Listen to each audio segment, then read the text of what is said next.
día más a este estudio que tenemos cada semana de la palabra, y con la ayuda del Señor vamos a tener una lectura en Lucas, en el capítulo 24. Vamos a leer desde el versículo 25. Lucas 24, desde el versículo 25. Dice así la palabra: Entonces él les dijo: Oh insensatos y tardos de corazón para creer todo lo que los profetas han dicho. ¿No era necesario que el Cristo padeciera estas cosas y que entrara en su gloria? Y comenzando desde Moisés y siguiendo por todos los profetas, les declaraba en todas las escrituras lo que de él decían.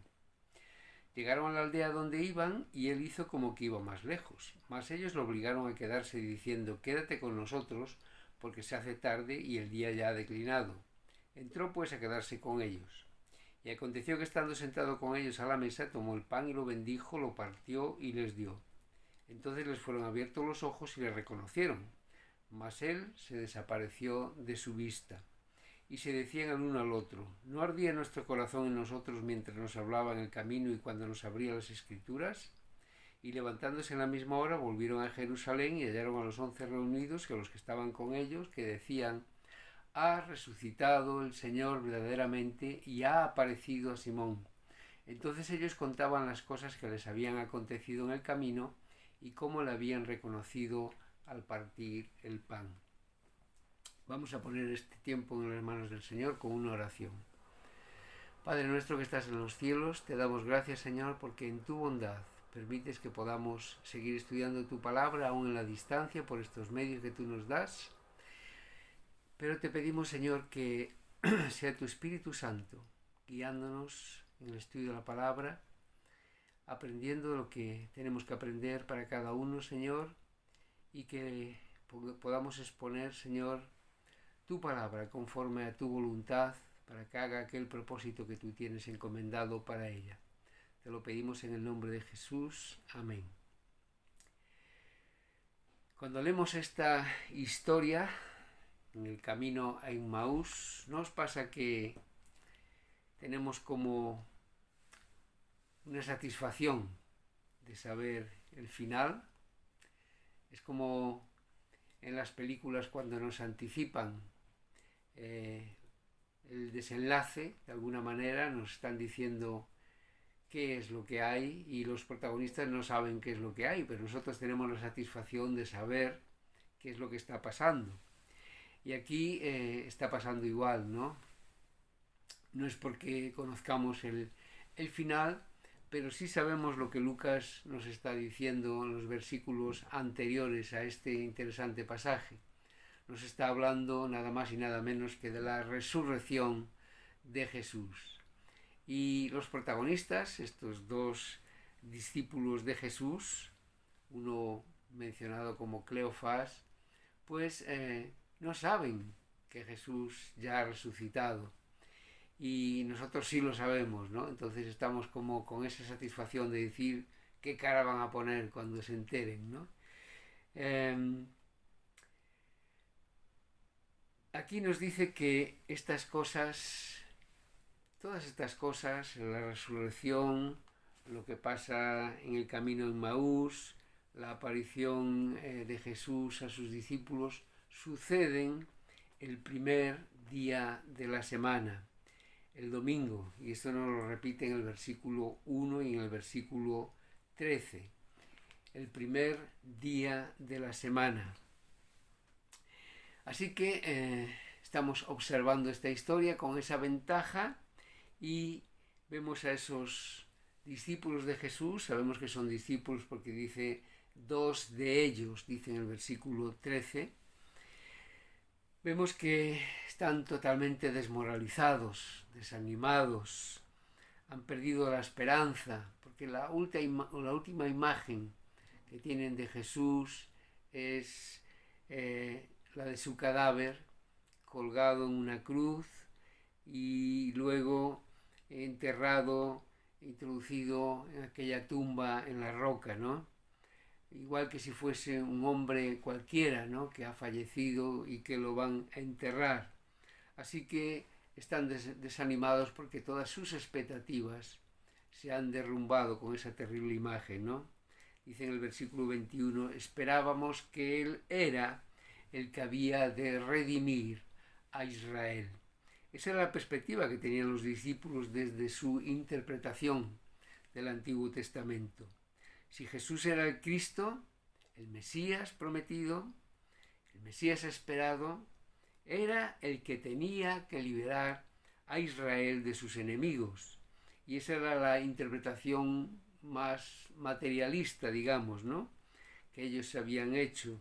Una liberación del yugo de Roma e Israel puesta en un puesto de privilegio y de poder. Se habían deshecho del imperio de Roma, ¿no? Así que obviamente habían hecho oídos sordos, como se dice, ¿no?, a las palabras que Jesús les había dicho un poquito antes, en el capítulo 9 del mismo Lucas, en el versículo 22 podemos leer: es necesario, está diciendo Jesús, que el Hijo del Hombre padezca muchas cosas y sea desechado por los ancianos, por los principales sacerdotes y por los escribas, y que sea muerto y resucite al tercer día. Y un poco más adelante vuelve a anunciar su muerte, versículos 44 y 45.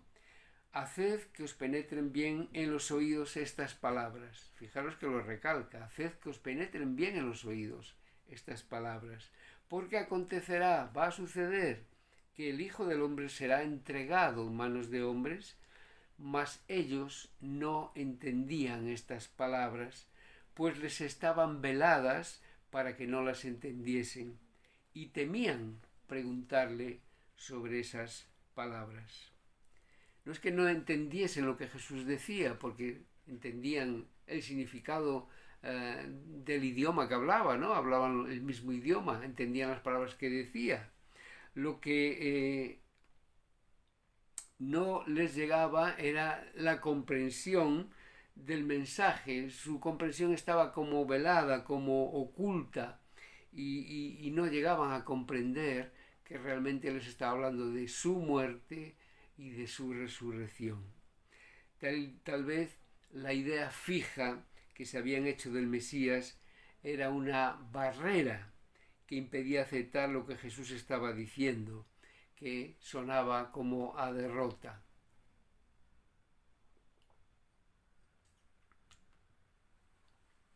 Algo parecido estaba pasando con Cleofás y con el otro discípulo, del que no se dice el nombre. Hay comentaristas que aseguran que pudiera tratarse del mismo Lucas, del escritor del Evangelio.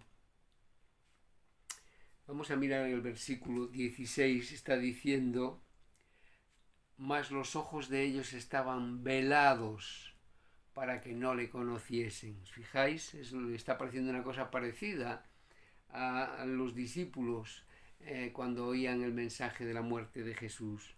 Ese velo que impedía reconocer a Jesús. Sí veían a un peregrino, pero no reconocían que aquel peregrino era Jesús, ¿no? Marcos da una pista sobre esto. Esto está en el capítulo 16 de Marcos y en el versículo 12 dice: pero después apareció en otra forma a dos de ellos que iban de camino. Nos dice que apareció en otra forma, tal vez algo en su aspecto que impedía que lo reconociesen, ¿no? En otra forma, dice ahí. Fuese como fuese, el caso es que no solo estaban desanimados, sino también confusos.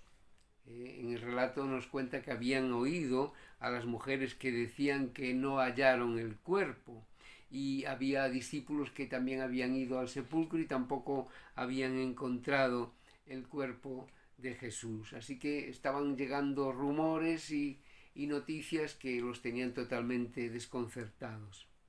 Quiero centrarme en cómo actúa Jesús ante estos discípulos que le amaban, sí, pero que le habían visto morir y creían que no lo verían más. Seguramente Jesús tendría muchas formas de animarlos. Por ejemplo, la primera y más directa sería dándose a conocer, ¿no? Nada más, no estéis desanimados, soy yo, ¿no? Pero ¿qué fue lo que hizo? Utilizar las escrituras después de preguntarles la razón de su tristeza. Versículo 17. Les dijo: ¿qué pláticas son estas que tenéis entre vosotros mientras camináis? ¿Y por qué estáis tristes? Versículo 19. Entonces él les dijo: ¿qué cosas han pasado, no? Y ellos le dijeron: de Jesús Nazareno, que fue varón profeta, poderoso en obra y en palabra delante de Dios y de todo el pueblo, ¿no? Jesús hace como que no sabe nada, y es curioso ver cómo Jesús, a través de su forma, de su estilo que tenía, ¿no?, de hacer preguntas para que ellos mismos respondiesen, pues hace que ellos den su testimonio y que hablen de los hechos, ¿no?, de Jesús Nazareno. Y también habla de los responsables de su muerte, porque dice en el versículo 20: y cómo le entregaron los principales sacerdotes y nuestros gobernantes a sentencia de muerte y le crucificaron. Y también habla de su esperanza. Nosotros esperábamos que Él era el que había de redimir a Israel, como hemos visto antes. Y ahora, además de todo esto, hoy ya es el tercer día que esto ha acontecido. O sea, ya su cuerpo, si está muerto, ya estará corrompiéndose, ¿no? Esto ya no tiene vuelta atrás, ¿no? Ahí sacan también los últimos rumores de esa desaparición del cuerpo, que todavía los tenía más confusos, ¿no? La reacción de Jesús me recuerda a la de José en Egipto, ¿os acordáis? Cuando está deseando darse a conocer a sus hermanos, pero todavía les está poniendo pruebas y les está poniendo trabas, y ellos no lo reconocen hasta que Él se da a conocer, ¿no? Jesús lo hace de manera diferente, porque Jesús los lleva a sus discípulos a las Escrituras y llega a decirles: no era necesario que el Cristo, el Mesías esperado, padeciese y que entrara en su gloria. En otras palabras, tenéis la mente ofuscada, pensad un poco. Era necesario que padeciera, y eso no iba en contra de que fuese el Mesías, sino que era una prueba más de la realidad de las profecías que hablaban de Él. Entonces es como si empezase a darles una clase, ¿no?, de escuela dominical, y les dijese: vamos a recordar las Escrituras.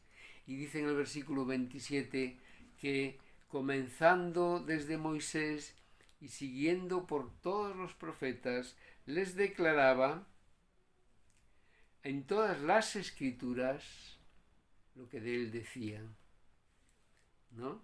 Entonces vemos una demostración de la fidelidad que Jesús tenía a las Escrituras, de cómo las aceptaba. Precisamente el Pentateuco, los primeros 5 libros de la Biblia, que son unos de los libros más rechazados por las cosas que cuentan, ¿no?, que ya se tratan como fábulas, pero para Jesús eran las Escrituras, la palabra de Dios, y para nosotros también son las Escrituras. Y entonces Él, con esa demostración de empezar por Moisés, está aprobando la autenticidad, la veracidad de esos libros del Pentateuco, los primeros 5 libros. Tal vez les habló del simbolismo de la Pascua, ¿no?, la sangre de aquel cordero que anunciaba la sangre que se iba a derramar en la cruz, ¿no? Para la redención de los pecadores. Aquellos sacrificios que se hacían en el tabernáculo y después en el templo anunciaban el sacrificio definitivo, ¿no?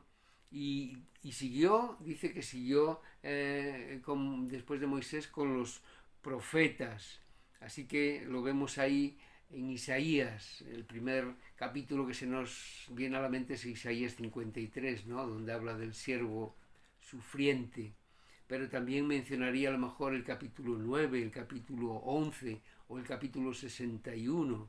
Y después pasaría a los salmos, el Salmo 2, el Salmo 16, el Salmo 22, salmos mesiánicos que hablaban del Mesías, que hablaban de él. Yo no me puedo imaginar los ojos de aquellos discípulos escuchándolo, ¿no? Dice en el versículo 32, se decían el uno al otro, ¿no ardía nuestro corazón en nosotros mientras nos hablaba en el camino y cuando nos abría las escrituras? Jesús no tenía una Biblia de bolsillo, pero Jesús la sabía de memoria. Qué lección más importante, ¿no? Qué bien nos viene memorizar para cuando surgen esas oportunidades de testimonio. Y me lo digo a mí el primero, que me cuesta muchísimo memorizar. Con el tiempo y los años se te van quedando los versículos, a veces no literalmente, sí como una paráfrasis del texto, pero se te van quedando. Pero qué bueno los que puedan memorizar, porque Jesús mencionaba las escrituras de memoria. Por ejemplo, cuando está en el desierto, cuando Satanás va y lo tienta, ¿verdad? Todas las respuestas de Jesús son textos del Antiguo Testamento, se pueden ver en el capítulo 4 de Mateo. También Jesús predicaba en el templo y mencionaba escrituras del Antiguo Testamento, y donde se congregaba gente, pues allí estaba Jesús, ¿no? Hasta en la misma cruz, cuando estaba clavado en el madero, utilizó en sus frases la palabra para que se cumpliesen todas las profecías punto por punto, una por una, que estaban hechas sobre él. Y ahora lo que está haciendo es confrontar a estos discípulos a la realidad de la Escritura. Esto es lo que dice de mí. ¿Os dais cuenta? La realidad de la Escritura es algo con lo que tenemos que confrontarnos todos, creyentes y no creyentes, porque lo que dijo la Escritura se cumplió punto por punto en la vida de Jesucristo, y lo que está profetizado para cumplirse se va a cumplir cada cosa, porque dice la Escritura, el cielo y la tierra pasarán, pero mis palabras no pasarán. Así que tenemos a estos discípulos con ese gran privilegio de escuchar al mejor maestro, la predicación de Jesús sobre el Mesías en el Antiguo Testamento. Tenemos que valorar el privilegio que tenemos nosotros de poseer toda la Biblia, incluso hasta en nuestros móviles, ¿no? Y no solo valorar que la tenemos, sino aprender a manejarla, a buscar el texto adecuado, ese texto que queremos encontrar en el momento en que lo necesitamos, por si no nos viene a la memoria. El final de esta historia es glorioso. Primero Jesús, mostrando los modales de la época, ¿no? Podemos decir, hace como que va más adelante, pero usando la hospitalidad, los discípulos lo invitan a quedarse. Era una cosa muy importante la hospitalidad en aquellos tiempos.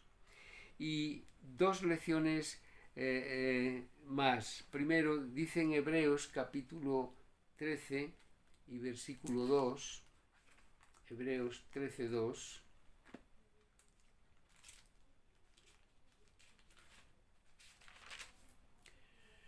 no os olvidéis de la hospitalidad, porque por ella algunos, sin saberlo, hospedaron a ángeles. la hospitalidad. Muestra nuestra generosidad. La hospitalidad no debe ser interesada, no debe ser egoísta. Ellos lo estaban poniendo en práctica y estaban hospedando al mismo Jesús sin saberlo. Y la segunda lección, Jesús no pierde oportunidad para salvar al perdido, o como en este caso, para avivar a sus discípulos hasta lo máximo. Porque Él está en esa casa invitado, Él no es el anfitrión. Sin embargo, se pone en su posición de Señor. El Señor toma el pan, lo bendice y hace lo mismo que hizo delante de ellos en la última cena. Podemos verlo en el capítulo 22 y versículo 19 de Lucas. Y tomó el pan y dio gracias y lo partió y les dio diciendo: esto es mi cuerpo que por vosotros es dado, haced esto en memoria de mí. Y dice el relato que allí fueron abiertos sus ojos y reconocieron que estaban con el Señor. Qué grande, ¿no? Que había sido crucificado, había muerto ante sus ojos y que ahora se mostraba resucitado, a su lado, en su mesa, compartiendo sus alimentos y alimentándolos a ellos a su vez espiritualmente de una manera sublime. Versículos 31 en adelante. Les fueron abiertos los ojos y les reconocieron. Mas él desapareció de su vista. Y se decían el uno al otro: ¿no ardía nuestro corazón en nosotros mientras nos hablaba en el camino y cuando nos abría las Escrituras? Y levantándose a la misma hora, ya nos acostaron, salieron otra vez disparados, volvieron a Jerusalén y hallaron a los 11 y a los que estaban con ellos, y qué alegría, ¿no? Que ellos estén celebrando: Jesús ha resucitado, dice el versículo 34. Decían: ha resucitado el Señor verdaderamente y ha aparecido a Simón, a Pedro, ¿no? Entonces ellos, los dos discípulos que habían ido para Emmaús, que se habían ido ya totalmente amargados y tristes, pues han vuelto para decirles las cosas que les habían pasado en el camino, la experiencia tremenda en la presencia del Señor, y cómo por fin le reconocen al partir el pan. Esa intimidad, esa cercanía con el Señor, los creyentes la tenemos. Todos conocemos el versículo de Apocalipsis, capítulo 3 y versículo 20, ¿no? Donde dice: yo estoy a la puerta y llamo. Si alguno oye mi voz y abre la puerta, entraré a él y cenaré con él. Intimidad, cercanía. Jesucristo, Dios hecho hombre, en la cercanía de todos sus hermanos, de todos los creyentes. Y los no creyentes pueden hospedar igualmente a Cristo en su vida. Deben invitarle, como hicieron estos discípulos: quédate conmigo, no vayas más allá, quédate conmigo, sigue explicándome las Escrituras, sigue explicándome la grandeza del Evangelio, el mensaje de la salvación. Él va a aceptar, porque Él quiere que todos seamos salvos. Que el Señor os bendiga grandemente. Amén.